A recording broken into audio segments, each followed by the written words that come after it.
Welcome. This is the first time we've done something like this. We're calling it Lunch Collections at the Jasper-Yellowhead Museum and Archives. I'm Heather. I'm the collections manager here, and I'm going to just start off by telling you a little bit about what I do and where we are today, because this might not be the space that you usually see at the museum. So if you've been to a museum before, or even our museum here in Jasper, you'll have noticed that when you go into the gallery of the exhibit space, you're usually looking at a combination of artifacts and different objects from history, and as well as you might be reading a story or listening to a story that it's telling.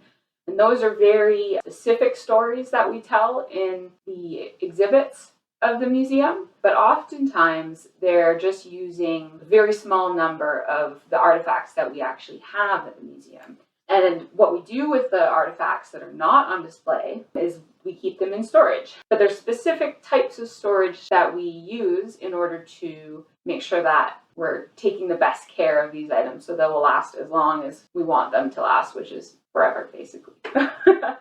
We're filming right now from the basement. So if you've been to the Jasper Museum, we're kind of right underneath where you might have been walking when you came through our gallery. And this is where our main collection storage is. This area here, you can see there's a bunch of tall metal shelving, and that's something that's very specific. It's a good way to store items to keep them dry and dark. Things like clothing that you can kind of see off to the side here, those are articles that fade if they get too much light. So usually when there's no one down here filming like we're doing today, the lights are all out. And that actually helps to preserve some of the artifacts longer by not exposing them to the light and all of the other things that light can do to different objects. There's also certain ways that we handle the objects. So you notice I've been gesturing, I'm wearing my gloves. There's different types of gloves you can wear. Sometimes you'll see like cotton white gloves as well that people will wear. And that means that when I pick up the artifact, I'm not getting all of the oils from my hands on the items, and I'm not leaving fingerprints. Even if feel like our hands are clean, sometimes there's always something on them from whatever we've been doing before. And so wearing clean gloves when we handle the artifacts really make sure that we're not accidentally leaving more than we want to on the items. We also have different special padding that we sometimes use. So I think just on the side here you can see we'll sometimes set up special mounts for different things like hats, or you might use foam to kind of cradle really sensitive artifacts. And that's all part of what I do in the museum that's behind the scenes.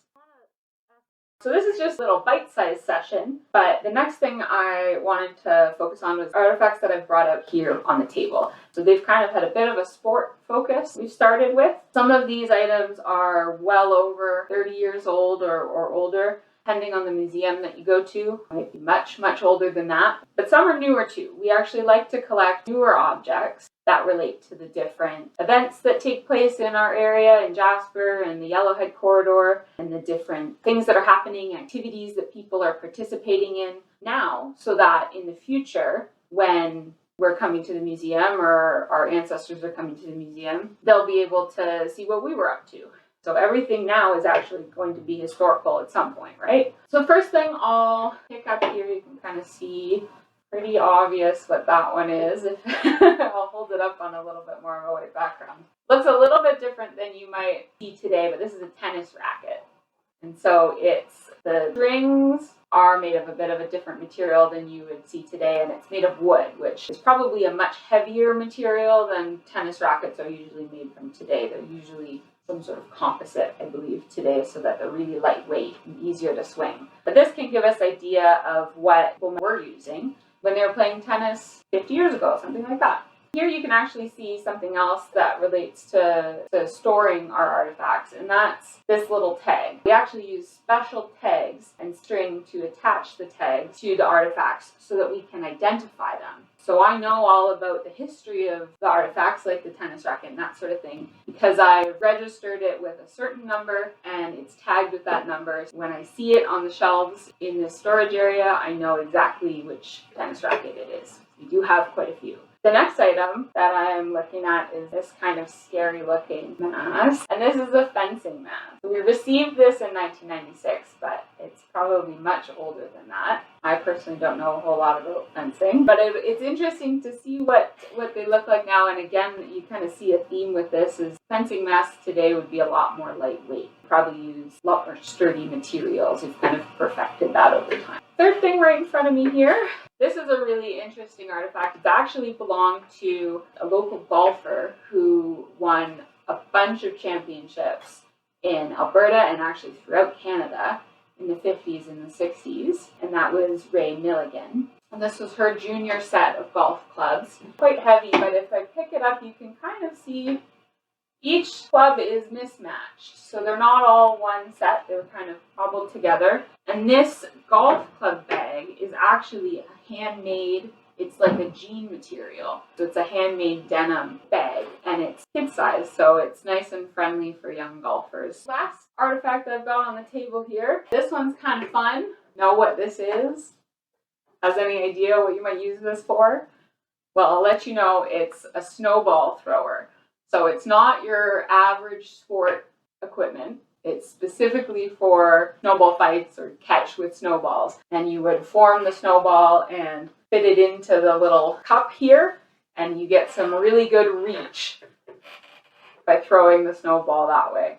Like, are we still using this now? This looks like a newer artifact, right? And I actually don't have a date when this was used. I know we only got it in the past couple of years, but that doesn't actually mean that it's old. It could be from just a couple of years ago, or it could be from a ways back. It's a plastic, so that kind of gives us an idea of how old it might be. Maybe you were seeing how far everyone could throw a snowball, and it was a competition for who could throw it the farthest, maybe. Yeah, so that's kind of the end of our first little tidbit here. The last thing I'll say is we also collecting these individual items on individual stories, but other things we collect from certain events with sports. We actually, in Jasper here, we were one of the host cities for the Alberta Winter Games. And that was in 2006. We collected all sorts of artifacts and actually material for our archives as well when that was happening in 2006, so that we could tell the story of those games in the future as well. And that actually included great big event, included over 25 sports that they were playing. Fencing was one of them. Squash, skiing was involved as well. We want to keep those stories so we can tell them in the future about all the things that we've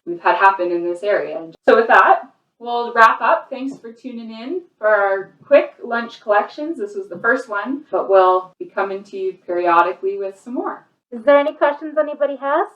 Yeah, what's the next topic looking to be? Great question. Do you have any recommendations? Yeah, I'm not sure. Let me think on that. I might shoot you an email or something. Would love to have any recommendations. Yeah, we put this one together this week, and I'm just kind of going to go with the flow with it. Well, I had no idea fencing mask was down there. We actually have more than one. Thanks for everyone else who's attending as well or watching this later. I hope you tune in next time.